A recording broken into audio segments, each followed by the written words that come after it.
So hi friends, చూడండి 4 నాటి మామిడికాయలు అయితే ఉన్నాయండి. వాటితో నేను ఊరగాయ అయితే పెడతానండి. సో ఎట్ట పెడతానైతే చూద్దాం రండి. మా సైడ్ ఎట్ట పెడతారో ఊరగాయ, మీ సైడ్ ఏమంటారు కామెంట్ అయితే. సో చూడండి,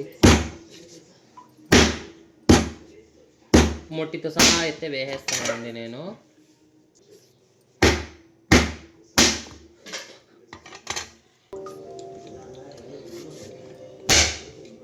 సో మీరు ఇట్ట క్లీన్ చేసుకుంటారేమో కామెంట్ అయితే చేయండి. నేనైతే ఫస్ట్ ఊరగాయ అయితే పెట్టేస్తానండి సీజన్లో.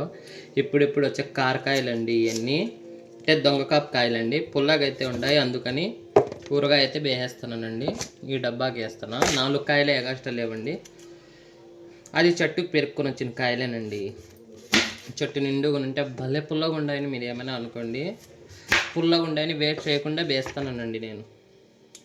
సో ఫ్రెండ్స్, 4 మామిడికాయలు అయితే ఇయ్యనండి. వచ్చినాయి నాకు, భలే పుల్లగా ఉన్నాయండి. ఒక 3 స్పూన్ల కారం అయితే వేసుకుంటున్నాను. కారం బాగా పడితే బాగుంటుందండి. 2.5 అయితే వేసినానండి. దాంతోపాటు 1.5 స్పూన్ 2 స్పూన్ల ఉప్పు అయితే వేసేస్తానండి. సో ఫ్రెండ్స్ చూడండి, దీంట్లో అయితే వేసేసినానండి ఉప్పు కారము. కలుపుకొని ఒక 10 నిమిషాలు పక్కన పెట్టుకొని ఆవాల జీలకర్ర అయితే వేయించుకుని వెళ్దామండి. సో ఫ్రెండ్స్ చూడండి, అయితే కలిపేసిన. 1 స్పూన్ మెంతులు, 1.5 స్పూన్ ఆవాలు వేస్తానండి. మెంతులు అయితే వేసినానండి. బాగా దూరగా వేయించుకుందాము, ఎర్రగా స్లిమ్లో పెట్టి. ఆవాలు అయితే ఇట్లా సౌండ్ రావాలండి, బాగా చిటపటలాడాల. సో మెంతులు ఆవాలు అయితే మిక్సీ కొట్టేసినాను. తర్వాత వేసుకుని ఇస్తాం. తగినంత నూనె అయితే పెట్టేసినానండి. సో ఫ్రెండ్స్, నూనె తాగింది, ఆవాలు అయితే వేసుకుందామండి. 2 మెంతులు. సో ఆవాలు అయితే చిటపట్లాడుతానండి. తెల్లగడ్డలు 1 గుప్పెడు అయితే వేసుకుందాము, కొంచెం నలగొట్టి.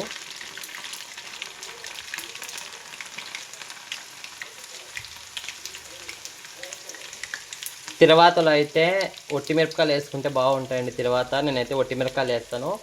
నేను 100 కేజీలు ఊరగాయైనా పెడతానండి. ఏమంటే వేరేలోకి పెట్టుకుంటాను. అంత దూరం అయితే నేను సింగల్గా ఉంటా కదండి, అందుకే పెట్టను. వేరే వాళ్ళు ఇళ్ళకాడ పిలిపించి పెట్టించుకుంటానండి ఊరగాయ, నా చేతితో బాగుంటుందని. సో తిరువాత అయితే కాలింది, బంద్ అయితే చేద్దామండి పొయ్యి. సో ఫ్రెండ్స్, తిరువాత అయితే బాగా చల్లబెట్టుకుందామండి. అప్పుడే ఆవాల మెంతులు పొడి అయితే తిరువాతలో వేసుకోవచ్చండి. అవి నేను బాలరాజపల్లి పోయేది పొద్దు వీడియో పెట్టినా కదండి, ఆ పొద్దు మామిడికాయలండి. అవి అట్టే ఫ్రిడ్జ్లో ఎత్తి పెట్టేసిన ఊరగాయ వేసుకుందామని. బాగా పుల్లగా అయితే చాలా పుల్లగా ఉంటాయండి నాటికాయలు. ఎందుకు వేరు చేయాలో ఊరగాయ ఎత్తి పెట్టి ట్రై చేద్దాము. బాగుంటే కనుక చెట్టుగాడికి పోయి మళ్ళీ ఒక 10 కీలు కానీ 20 కీలు కానీ కాయలు పెరుక్కొచ్చి ఊరగాయ పెట్టుకుందాం అనుకున్నాను, అందుకని ట్రై చేస్తాను. సో ఫ్రెండ్స్, నూనె అయితే చల్లారిందండి. తర్వాత ఆవాల మెంతుల పొడి అయితే వేసుకుందామండి. ఇట్ట కలుపుకొని వేసుకుంటే దీంట్లో ఉండే పచ్చి వాసన అంతా వెళ్ళిపోతుందండి, అందుకనే వేసుకుని వేస్తాను నూనెలో. కొంచెం గోరవెచ్చగా అయినాక నూనె. సో ఫ్రెండ్స్, తర్వాత అయితే చల్లారబడిందండి, కొంచెం గోరవెచ్చగా అయింది. ఊరగాయలు అయితే వేసుకుని వేద్దాం.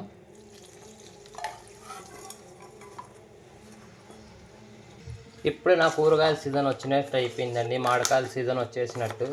ఊరగాయ పెడతా అంటే లైఫ్లో ఫస్ట్ టైం అండి కొంచెం ఊరగాయ అయితే పెడతాను. నూనె మొత్తం సరిపోతుందండి, ఎగస్ట్రా ఏం వేయాల్సిన అవసరం లే.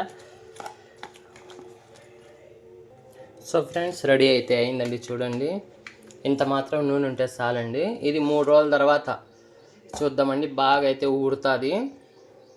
సో చూడండి, నేనైతే వేసిన ఊరగాయ కడిగే బోకలు అయితే ఉన్నాయండి. So bye bye. ఈ వీడియో నచ్చితే లైక్ చేయండి, షేర్ చేయండి, సబ్స్క్రైబ్ చేయండి. బాయ్. పెట్టేసి పక్కన పెట్టేద్దామండి. సో దీనిపైన అయితే పెట్టేస్తానండి ఒక 3. సో మీకు నచ్చితే లైక్ చేయండి, షేర్ చేయండి, సబ్స్క్రైబ్ చేయండి. Bye bye friends.